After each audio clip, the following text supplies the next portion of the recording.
CPM general secretary MA baby മുതിർന്ന നേതാവ് G സുധാകരനെ വീട്ടിലെത്തി കണ്ടു. MA ബേബിക്ക് സുധാകരൻ ആശംസകൾ നേർന്നു.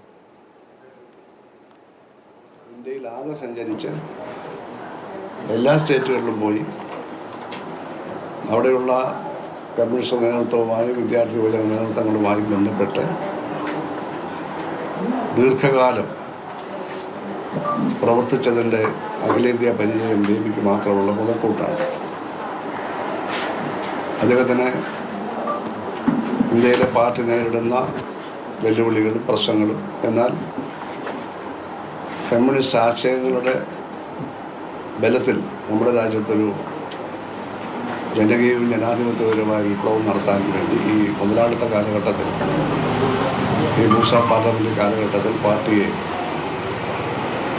ഇപ്പോഴുള്ള കുറവുകൾ കൂടി പരിഹരിച്ച് മുന്നോട്ട് കൊണ്ടുപോകുക എന്നുള്ള വലിയ ഭാരിച്ച ഉത്തരവാദിത്വം അദ്ദേഹം ഏറ്റെടുത്തിട്ടുണ്ട്.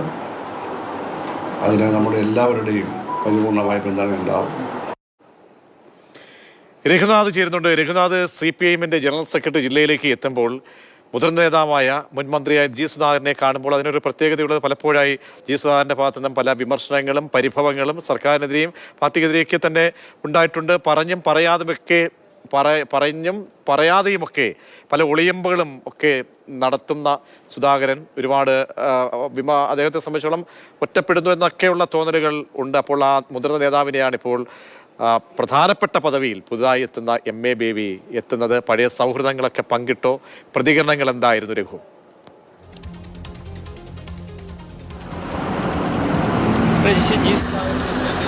പാർട്ടിയിൽ സീനിയർ നേതാവാണ്. MA ബേബി വിദ്യാർത്ഥിയായിരിക്കെ അല്ലെങ്കിൽ അതിൻ്റെ നേതൃത്വത്തിലിരുന്ന ആ സമയത്തുള്ള ബന്ധമാണ് G സുധാകരനുമായിട്ടുള്ളത്. ആ ബന്ധങ്ങളാണ് അവർ ഓർമ്മ പുതുക്കിയത്. G സുധാകരൻ ഇപ്പോൾ ആലപ്പുഴയിൽ താമസിക്കുന്നെങ്കിലും അന്നത്തെ കാലത്ത് അദ്ദേഹത്തിൻ്റെ പ്രവർത്തന കേന്ദ്രം കൊല്ലത്തായിരുന്നു. അങ്ങനെ വിദ്യാർത്ഥി കാലഘട്ടം മുതൽ ഇരുവരും തമ്മിലുള്ള കോംറേഡ്ഷിപ്പിനെ കുറിച്ചും അന്ന് അവർ നേടിയ അല്ലെങ്കിൽ അന്ന് അവർ നേരിടേണ്ടി വന്ന മർദ്ദനങ്ങളെക്കുറിച്ചുമൊക്കെയാണ് ഇരുവരും വാചാലരായത്. ഒപ്പം തന്നെ ഈ സന്ദർശനത്തിന് മറ്റൊരു രാഷ്ട്രീയ മാനം കൂടിയുണ്ട്. പ്രജീഷ് പറഞ്ഞതുപോലെ തന്നെ കഴിഞ്ഞ കുറച്ചു നാളുകളായി പല വിഷയങ്ങളിലും G സുധാകരൻ പരസ്യമായി പ്രതികരിക്കാറുണ്ട് പാർട്ടി നേതൃത്വത്തിനെതിരെയും. ഒപ്പം തന്നെ സർക്കാരിലെ ചില നീക്കങ്ങൾ, അതിന് അദ്ദേഹം നൽകുന്ന ന്യായീകരണം കമ്മ്യൂണിസ്റ്റുകാരനാണ്, കമ്മ്യൂണിസ്റ്റുകാർ എപ്പോഴും വിമർശന വിധേയരായിരിക്കും, വിമർശനം ഉന്നയിക്കും, അഭിപ്രായം ഉന്നയിക്കും എന്നുള്ളതാണ് കമ്മ്യൂണിസ്റ്റുകാരൻ്റെ അടിസ്ഥാനപരമായ അടിത്തറ. അതുകൊണ്ട് തന്നെ ഈ വിമർശനമൊന്നും പാർട്ടിക്കെതിരല്ല, ഉൾപാർട്ടി ജനാധിപത്യത്തിൻ്റെ ഭാഗമായി ഉന്നയിക്കുന്നതാണെന്നാണ് G സുധാകരൻ്റെ പറയുന്നത്.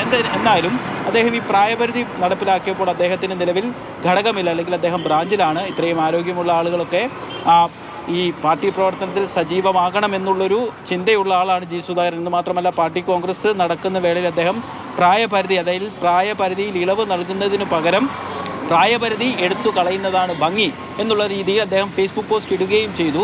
അതുകൊണ്ട് തന്നെ ബേബി പറയാതെ പറഞ്ഞത് ചില നേതാക്കൾ, പ്രകാശ് കാരാട്ട് അടക്കമുള്ള ആളുകൾ, മണിക് സർക്കാർ അടക്കമുള്ള ആളുകൾ നിലവിൽ പ്രായപരിധി നടപ്പിലാക്കിയപ്പോൾ പാർട്ടിയുടെ ഔദ്യോഗികമായ ചുമതലകളിൽ നിന്ന് പുറത്തു പോകേണ്ടി വന്നു. പക്ഷേ അവരുടെ പ്രവർത്തന പാരമ്പര്യം പാർട്ടി ഉപയോഗിക്കുന്ന തരത്തിൽ പാർട്ടി കോൺഗ്രസിൽ ചില തീരുമാനങ്ങൾ എടുത്തിട്ടുണ്ട് എന്നുള്ളതാണ് G സുധാകരനെ അടുത്തിരുത്തി അദ്ദേഹം പറഞ്ഞത്. അതായത് G സുധാകരൻ ഉൾപ്പെടെയുള്ള ആളുകളുടെ പരിഭവങ്ങളൊക്കെ പരിഗണിച്ചായിരിക്കും ഇനി പാർട്ടി മുന്നോട്ട് പോവുക. ഇത്തരത്തിൽ പ്രായപരിധി കാരണം പുറത്തു പോകേണ്ടി വന്ന, എന്നാൽ ഇപ്പോഴും പൊതുകാര്യങ്ങളിൽ ഇടപെടൽ നടത്തുന്ന അല്ലെങ്കിൽ രഘുവാണ് വിവരങ്ങൾ നൽകിയത്. അങ്ങനെ പാർട്ടിയോട് ഒരർത്ഥത്തിൽ അകലുന്നു എന്ന ധ്വനി നൽകിക്കൊണ്ടുള്ള പ്രതികരണങ്ങൾ നടത്തുന്ന G സുധാകരൻ മുതിർന്ന നേതാവാണ്, മുൻ മന്ത്രിയാണ്, പഴയ സഹപ്രവർത്തകനെ വീണ്ടും കാണാൻ വന്നിരിക്കുകയാണ്. MA ബേബി പ്രധാനപ്പെട്ട പാർട്ടിയുടെ തലപ്പത്തേക്ക്